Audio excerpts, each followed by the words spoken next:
जीवन में हमें बहुत से साथी मिलते हैं। बचपन में खिलौने हमारे साथी होते हैं, बड़े होकर दोस्त और रिश्तेदार। पर समय के साथ ये सभी बदल जाते हैं। कोई पास रहता है तो कोई दूर चला जाता है, लेकिन एक साथी ऐसा भी है जो हर पल हमारे साथ खड़ा रहता है, चाहे अंधेरा हो या उजाला, दुख हो या सुख। यह साथी है किताबें। किताबें सिर्फ ज्ञान का भंडार ही नहीं, बल्कि अनुभवों का खजाना और जीवन की सच्ची मार्गदर्शक होती हैं। आज की कहानी हमें यह बताएगी कि क्यों किताबों से बड़ा कोई साथी नहीं। कहानी की शुरुआत। यह कहानी है एक छोटे से कस्बे की, जहां एक 12 साल का लड़का विवेक रहता था। विवेक के पिताजी एक दुकान पर काम करते थे और मां घर का सारा काम संभालती थी। परिवार का गुजारा साधारण था, लेकिन उम्मीदें बड़ी थीं। विवेक एक होशियार बच्चा था, लेकिन पढ़ाई में उसका मन नहीं लगता था। मोबाइल गेम्स और गली क्रिकेट उसका असली शौक था। जब भी मां समझाती, बेटा किताबों से दोस्ती कर ले, यही तेरे काम आएंगी, तो विवेक हंसकर कह देता, अरे मां, किताबें कौन पढ़े, असली मजा तो गेम्स और दोस्तों के साथ ही है। स्कूल में विवेक की स्थिति ठीक ठाक ही थी। अध्यापक अक्सर कहते, विवेक तुम्हारे पास बहुत क्षमता है, अगर किताबों से दोस्ती कर लोगे तो चमत्कार कर सकते हो। लेकिन विवेक हर बार बात को हल्के में लेता। वह होमवर्क टालता, क्लास वर्क अधूरा छोड़ देता और ज्यादातर वक्त दोस्तों के साथ खेलने या मोबाइल में बर्बाद कर देता। मोड़ वाली घटना। एक दिन स्कूल में विज्ञान प्रदर्शनी रखी गई। हर छात्र को अपने ज्ञान के आधार पर मॉडल बनाकर प्रस्तुत करना था। विवेक ने बिना मेहनत किए इंटरनेट से थोड़ा कॉपी पेस्ट करके एक साधारण सा मॉडल बना लिया। वहीं उसकी कक्षा की एक छात्रा तन्वी ने किताबों से पढ़कर, नोट्स बनाकर और घंटों मेहनत करके एक बेहतरीन मॉडल तैयार किया। जब निर्णायक मंडल आए तो उन्होंने तन्वी की तारीफ करते हुए कहा, बेटी तुम्हारी मेहनत साफ दिखाई दे रही है। किताबों से सीखकर कुछ नया बनाना ही असली ज्ञान है। उसे पहला स्थान मिला। विवेक की तरफ देखकर निर्णायकों ने बस इतना कहा, बेटा शॉर्टकट से कभी सच्ची सफलता नहीं मिलती। मेहनत और किताबें ही तुम्हारे असली साथी हैं। उस दिन विवेक को पहली बार गहरी चोट लगी। उसने सोचा, क्या सचमुच मैं अपनी जिंदगी से खेल रहा हूं? क्या किताबें ही वो साथी हैं जिन्हें मैंने कभी अपनाया ही नहीं? यहीं से विवेक के जीवन में बदलाव की शुरुआत होने वाली थी। विज्ञान प्रदर्शनी के बाद विवेक का मन बेहद भारी हो गया था। घर लौटकर उसने मां से कुछ नहीं कहा, बस चुपचाप अपने कमरे में बैठा रहा। बार बार उसके कानों में निर्णायकों की बातें गूंज रही थी। शॉर्टकट से कभी सच्ची सफलता नहीं मिलती। मेहनत और किताबें ही तुम्हारे असली साथी हैं। विवेक को लगा कि अब तक उसने वाकई अपनी जिंदगी हल्के में ले रखी थी। खेल, मोबाइल और समय की बर्बादी में डूबकर उसने खुद को पीछे छोड़ दिया। मां ने जब देखा कि बेटा आज उदास है, तो उन्होंने प्यार से पूछा, क्या हुआ बेटा, आज इतने शांत क्यों हो? विवेक ने धीरे से कहा, मां, क्या किताबें सच में हमारी जिंदगी बदल सकती हैं? मां मुस्कुराई और बोली, हां बेटा, किताबें सबसे बड़े साथी होती हैं। ये हमें रास्ता दिखाती हैं, हमें मजबूत बनाती हैं और हर हाल में साथ देती हैं। इंसान बदल सकता है, लेकिन किताबें कभी धोखा नहीं देती। उस रात विवेक देर तक सो नहीं पाया। वह सोचता रहा कि क्या उसे सचमुच किताबों से दोस्ती करनी चाहिए। अगले दिन स्कूल में उसकी हिंदी अध्यापिका ने बच्चों को एक छोटी सी कहानी की किताब पढ़ने को दी, पंचतंत्र की कहानियां। विवेक ने सोचा, चलो देखते हैं आखिर किताबों में ऐसा क्या है। उसने किताब खोली और पढ़ना शुरू किया। पहली कहानी थी सिंह और खरगोश की चालाकी। कहानी पढ़ते पढ़ते विवेक को मजा आने लगा। उसे लगा कि जैसे वह खुद उस जंगल में पहुंच गया हो, जहां शेर घूम रहा है और खरगोश उसे चकमा दे रहा है। पढ़ते पढ़ते उसने महसूस किया कि किताबें सिर्फ अक्षर नहीं होती, बल्कि ये तो पूरा एक संसार है जहां कल्पना उड़ान भरती है। उस दिन के बाद विवेक का मन किताबों में लगने लगा। नई दिनचर्या की शुरुआत। धीरे धीरे विवेक ने अपने मोबाइल का इस्तेमाल कम कर दिया। जब भी वक्त मिलता वह किताबें खोलकर बैठ जाता। शुरुआत में उसके दोस्त मजाक उड़ाते, अरे विवेक, तू तो बूढ़ा बन गया है, हर वक्त किताब ही पढ़ता रहता है। लेकिन विवेक अब समझ चुका था कि यह मजाक नहीं बल्कि उसकी ताकत है। उसने तय कर लिया, अब मैं किताबों से दोस्ती करूंगा और इन्हें अपना सबसे बड़ा साथी बनाऊंगा। लाइब्रेरी की खोज। एक दिन स्कूल के लाइब्रेरियन सर ने घोषणा की, जो बच्चे चाहें वो लाइब्रेरी से किताबें घर ले जा सकते हैं। यह सुनकर विवेक की आंखें चमक उठीं। वह उसी दिन लाइब्रेरी गया और वहां की अलमारियों को देखने लगा। इतनी सारी किताबें, इतिहास, विज्ञान, साहित्य, भूगोल, हर विषय का खजाना। उसने सोचा, ये सब मेरे सामने खड़े दोस्त हैं जो मुझे बस अपनाने का इंतजार कर रहे हैं। उसने पहली बार चाचा चौधरी और साबू की कॉमिक्स ली और साथ ही भारत के महान वैज्ञानिक नाम की एक किताब भी। किताबों का असर अब विवेक का जीवन बदलने लगा। कॉमिक्स पढ़कर उसे मजा आने लगा। विज्ञान की किताबों से उसमें जिज्ञासा बढ़ी। कहानियों से उसे जीवन की सीख मिली। धीरे धीरे उसने महसूस किया कि किताबें न केवल उसका मनोरंजन करती हैं बल्कि उसके अंदर आत्मविश्वास भी बढ़ाती हैं। उसकी मां ने देखा कि बेटा अब ज्यादातर वक्त किताबों के साथ बिताता है। वह खुश हुई और बोली, बेटा अब तेरा भविष्य जरूर उज्जवल होगा। किताबों का साथ कभी खाली नहीं जाता। पिताजी भी बोले, देख विवेक, अब मुझे तुझ पर गर्व हो रहा है।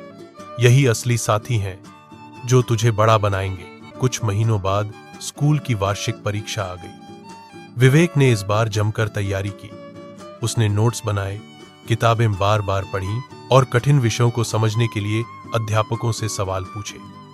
जब परिणाम आया तो सब हैरान रह गए। विवेक ने कक्षा में दूसरा स्थान प्राप्त किया। उस दिन उसने अपने आप से कहा, सचमुच किताबों से बड़ा कोई साथी नहीं। जब सबने मुझे छोड़ दिया तो इन्हीं किताबों ने मेरा साथ दिया और मेरी जिंदगी बदल दी। लेकिन यह तो बस शुरुआत थी। विवेक की यह किताबों से दोस्ती अब उसे कहां ले जाएगी। क्या किताबें उसके जीवन को और ऊंचाइयों तक पहुंचाएंगी। परीक्षा में अच्छा परिणाम आने के बाद विवेक का आत्मविश्वास कई गुना बढ़ गया। अब वह जान चुका था कि किताबें सचमुच जीवन बदलने की ताकत रखती हैं। वह हर दिन एक तय समय किताबों को देता। सुबह स्कूल जाने से पहले 30 मिनट पढ़ाई और रात को सोने से पहले 1 घंटा पढ़ना उसकी आदत बन गई। धीरे धीरे उसने कहानियों से आगे बढ़कर इतिहास, विज्ञान, भूगोल, जीवन, चरित्र और प्रेरणादायक किताबें पढ़ना शुरू कर दिया। हर किताब उसके लिए एक नए दोस्त की तरह होती, जो उसे नई सोच, नया नजरिया और नई सीख देता। एक दिन उसे लाइब्रेरी से स्वामी विवेकानंद के जीवन पर लिखी किताब मिली।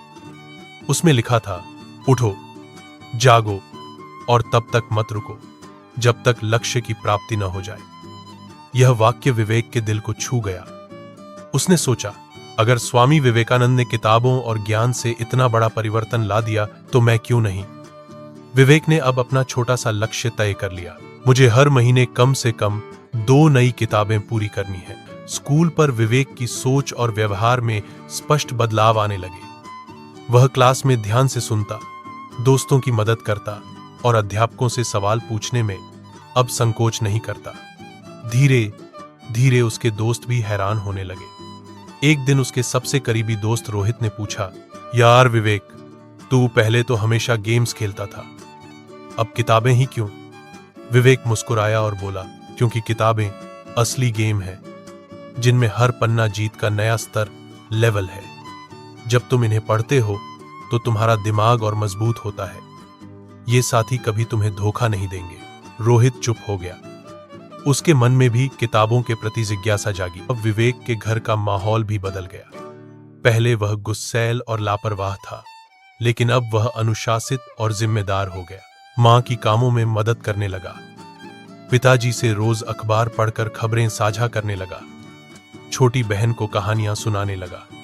मां अक्सर सोचती, यह वही विवेक है जो कभी किताबों से भागता था। सचमुच किताबों ने इसके जीवन को बदल दिया। विवेक ने सोचा, जब किताबें मेरी मदद कर सकती हैं तो क्यों न दूसरों तक भी यह संदेश पहुंचाऊं। उसने अपने मोहल्ले में बच्चों के लिए एक छोटा सा किताब पढ़ाई क्लब बनाया। हर रविवार वह अपने दोस्तों को बुलाता और उन्हें दिलचस्प कहानियां पढ़कर सुनाता। कभी पंचतंत्र, कभी अकबर, बीरबल, तो कभी विज्ञान के रोचक तथ्य। बच्चे बड़े ध्यान से सुनते और धीरे धीरे उनकी भी रुचि किताबों में बढ़ने लगी। अध्यापकों की तारीफ स्कूल में अब विवेक को एक अलग पहचान मिलने लगी थी। शिक्षक कहते, देखो बच्चों, विवेक पहले खेलों और मोबाइल में समय बर्बाद करता था, लेकिन आज किताबों की वजह से उसने खुद को बदल लिया। अगर यह कर सकता है तो तुम सब भी कर सकते हो। यह सुनकर विवेक का सीना गर्व से चौड़ा हो जाता। बड़ी चुनौती, लेकिन जिंदगी हमेशा आसान नहीं होती। जब अगले साल की पढ़ाई शुरू हुई तो सिलेबस पहले से कठिन था। गणित और विज्ञान के कुछ अध्याय उसे समझ नहीं आते थे। कई बार वह निराश हो जाता और सोचता, क्या मैं इसे कर पाऊंगा? पर फिर किताबों में पढ़े हुए महापुरुषों के जीवन उसे याद आते। Edison, Wright brothers, C.V. Raman, A.P.J. Abdul Kalam. उन्होंने भी संघर्ष किया था और किताबों के सहारे ज्ञान पाया था। विवेक ने ठान लिया, मुश्किलें चाहे जितनी आए, मैं हार नहीं मानूंगा। वह हर कठिन विषय को बार बार पढ़ता, नोट्स बनाता और अभ्यास करता। धीरे धीरे मुश्किल अध्याय भी आसान लगने लगे। अब उसे एहसास हुआ कि किताबें हमें सिर्फ जानकारी नहीं देती, बल्कि धैर्य, आत्मविश्वास और संघर्ष करने की शक्ति भी देती हैं। नतीजे और सम्मान। उस साल के वार्षिक परिणाम में विवेक ने पहला स्थान प्राप्त किया। पूरे स्कूल ने तालियां बजाकर उसका स्वागत किया। प्रिंसिपल ने मंच से कहा, बच्चों, विवेक की सफलता इस बात का सबूत है कि किताबों से बड़ा कोई साथी नहीं होता। जो बच्चा इन्हें दोस्त बना लेता है, वह जिंदगी में कभी अकेला नहीं रहता और हर मंजिल हासिल करता है। उस रात विवेक ने अपनी डायरी में लिखा, आज मैंने समझा कि किताबें सिर्फ पढ़ाई के लिए नहीं होती। ये हमारी सोच बदलती हैं, हमें मजबूत बनाती हैं और हमें इंसानियत सिखाती हैं। सचमुच किताबों से बड़ा कोई साथी नहीं। स्कूल में पहला स्थान पाने के बाद विवेक की पहचान बदल गई। अब वह सिर्फ एक साधारण लड़का नहीं रहा, बल्कि मेहनत और किताबों का प्रतीक बन गया था। अध्यापक उसकी मिसाल देने लगे, दोस्त उससे प्रेरणा लेने लगे और मोहल्ले के बच्चे उसे आदर्श मानने लगे। विवेक के अंदर अब एक नई सोच पैदा हो गई थी। ज्ञान सिर्फ अपने तक सीमित नहीं होना चाहिए। किताबों का खजाना जितना बांटा जाएगा, उतना ही बढ़ेगा। किताबों से करियर की दिशा विवेक ने तय किया कि वह आगे चलकर शिक्षक बनेगा। उसका मानना था कि शिक्षक वही है जो बच्चों को किताबों का महत्व समझाता है और उन्हें सही राह दिखाता है। उसने खूब मेहनत की और अपनी पढ़ाई पूरी की। कॉलेज में उसने साहित्य और शिक्षा विषय चुना। वहां भी उसकी पहचान एक ऐसे छात्र के रूप में हुई जो हमेशा लाइब्रेरी में बैठा किताबों में खोया रहता था। विवेक ने अपने कस्बे में एक मुफ्त पुस्तकालय, फ्री लाइब्रेरी खोला। वह चाहता था कि जिन बच्चों के पास किताबें खरीदने के पैसे नहीं हैं, वे भी ज्ञान प्राप्त कर सकें। धीरे धीरे गांव के बच्चे उस पुस्तकालय में आने लगे। विवेक उन्हें कहानियां सुनाता, कठिन विषय समझाता और प्रेरित करता। एक दिन एक बच्चा बोला, भैया, किताबें सचमुच बहुत मजेदार हैं, अब मैं भी रोज पढ़ूंगा। विवेक मुस्कुरा उठा। उसे लगा कि उसका सपना पूरा हो रहा है। विवेक की समझ। विवेक अब समझ चुका था, किताबें सिर्फ अक्षरों का समूह नहीं है। किताबें समय का सबसे अच्छा उपयोग करना सिखाती हैं। किताबें हमें कठिनाई में सहारा देती हैं और किताबें हमें इंसानियत और मूल्य सिखाती हैं। वह अक्सर बच्चों से कहता, बच्चों, मोबाइल और खेल अच्छे हैं, लेकिन इनकी एक सीमा है। असली दोस्ती किताबों से करो, ये तुम्हें जिंदगी भर संभालेंगी। विवेक की सफलता। कुछ साल बाद विवेक का नाम पूरे जिले में प्रसिद्ध हो गया। उसकी लाइब्रेरी से सैकड़ों बच्चे पढ़ाई कर सफल हुए। सरकार ने भी उसकी सराहना की और उसे सर्वश्रेष्ठ शिक्षक का सम्मान दिया।